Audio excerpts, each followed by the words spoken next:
c'est pas compliqué, il n'y a qu'une chose à retenir ce matin, réjouis-toi. Voilà. Je le répète, et puis c'est pas moi qui le répète, c'est l'apôtre Paul. Hein. Vous connaissez Philippiens 4.4, réjouissez-vous toujours dans le Seigneur, je le répète, réjouissez-vous. Et Paul prend la peine de le répéter. C'est que c'est important. Et si vous avez bien compté, parce qu'on est dans l'épître aux Philippiens, chapitre 4, verset 4, mais avant le chapitre 4, il y a le chapitre 3. Et c'est bien.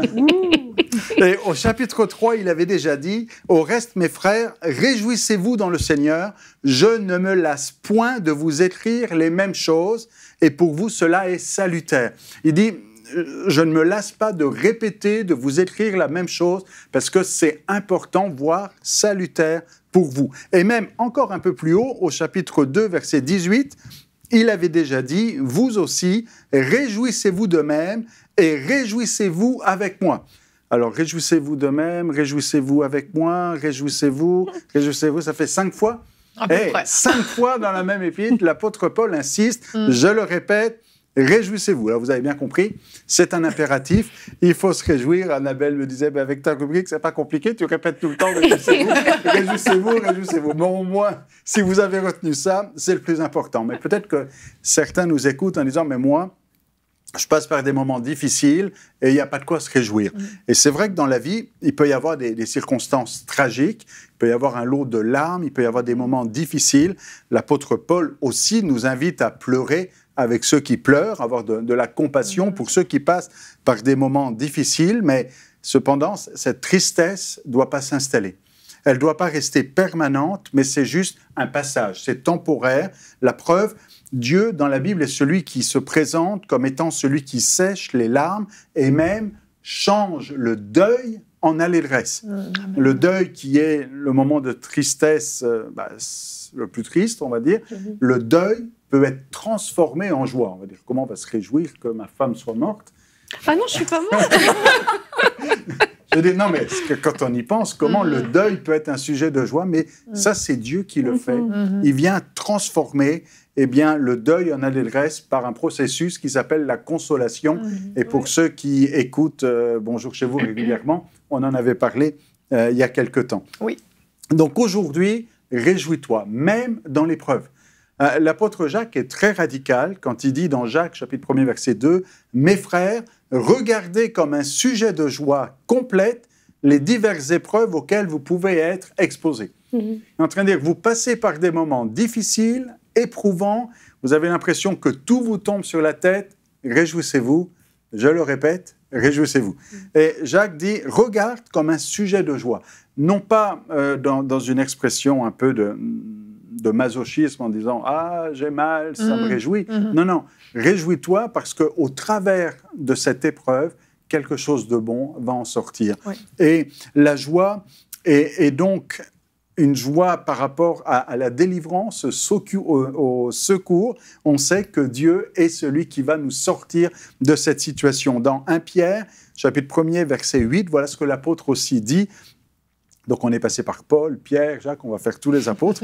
Il dit, vous l'aimez sans l'avoir vu, vous croyez en lui sans le voir encore, vous réjouissant d'une joie merveilleuse et glorieuse. Vous ne l'avez pas vu, mais vous vous réjouissez déjà d'une joie merveilleuse et glorieuse parce que vous obtiendrez le salut de vos âmes pour prix de votre foi.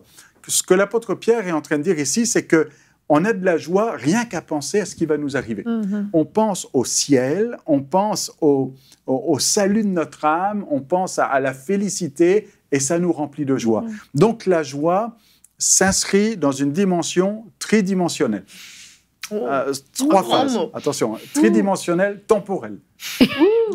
Donc, le passé, le présent et le futur. Amen. C'est une joie par rapport au passé. Je me réjouis, je suis heureux car Jésus m'a sauvé. C'est pas l'endroit où il faut chanter. Michael, reviens. Si vous connaissez ce vieux petit cœur, je suis heureux car Jésus m'a sauvé. Bon, bref. Ils vont tous s'y mettre. On va tous chanter. Psaume, mais il y a de la joie, hein, ça va. Il y a de la joie sur ce plateau. En tout cas, oui. Le psaume 28 dit... L'Éternel est ma force et mon bouclier. En lui, mon cœur se confie. Je suis secouru. J'ai de l'allégresse. L'allégresse, c'est beaucoup de joie. Hein? J'ai de l'allégresse dans le cœur et je le loue par mes chants. La joie dans le passé, mais la joie dans le présent aussi. Être heureux maintenant, pas simplement de dire autrefois j'étais heureux, demain je le serai. Non, réjouis-toi, c'est un impératif pour maintenant. C'est pas quand on dit réjouissez-vous, c'est sûr que la conjugaison en français c'est mêlant, parce qu'on ne sait pas si c'est du futur ou du présent. Non, mais réjouissez-vous, c'est pas il va falloir vous réjouir un jour, c'est maintenant, réjouissez-vous. Dans le présent, Psaume 122, je suis dans la joie quand on me dit allons à la maison de l'Éternel. C'est pas j'étais dans la joie ou je serai dans la joie. Pourtant, on lui dit à David, allons à la maison de l'Éternel. Il ne dit pas, quand j'y serai, je serai dans la joie. Il dit, dès maintenant, alors qu'on m'a juste dit, je suis dans la joie, c'est du présent. Mais c'est aussi du futur. Et dans le futur, à double titre, on se réjouit par rapport au secours qui vient. Si on passe par un moment difficile, on sait que le Seigneur va agir. Puis ça nous remplit de joie. Quand on a prié, on est joyeux de savoir que le Seigneur a entendu notre prière et qu'il répond à notre prière. Et puis aussi une joie plus eschatologique, une joie de la fin des temps, de dire, là, le Seigneur m'a réservé une place et je vais voir mon Sauveur face à face. Je vais sortir tous les vieux chants. Tous les vieux chants. Le psaume 16... Aussi mon cœur est dans la joie et mon esprit dans l'allégresse et mon corps repose en sécurité, car tu ne livreras pas mon âme au séjour des morts, tu ne permettras pas que ton bien-aimé voie la corruption. Donc il y a de la joie ici parce qu'on sait qu'on a une destinée éternelle. Alors la joie, c'est important dans la vie chrétienne. On ne peut pas être chrétien et pas connaître cette dimension. On a parlé du fruit de l'esprit il y a quelque temps, on a parlé de la maîtrise de soi, mais la joie fait partie aussi du fruit de l'esprit. C'est la base, ça fait partie de la base de la vie chrétienne. Je le répète, réjouis-toi, c'est une caractéristique du royaume de Dieu. L'apôtre Paul dit aux Romains 14, 17, le royaume de Dieu, c'est la justice, la paix et la joie. Il résume le royaume de Dieu avec la joie. Alors, la joie, c'est important.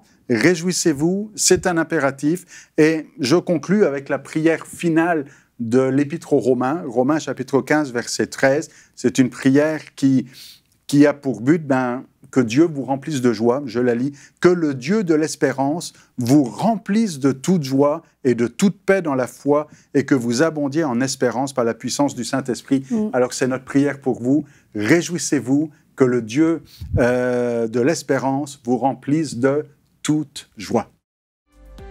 Retrouvez la suite de ce programme dans l'émission Bonjour chez vous sur EMCI TV.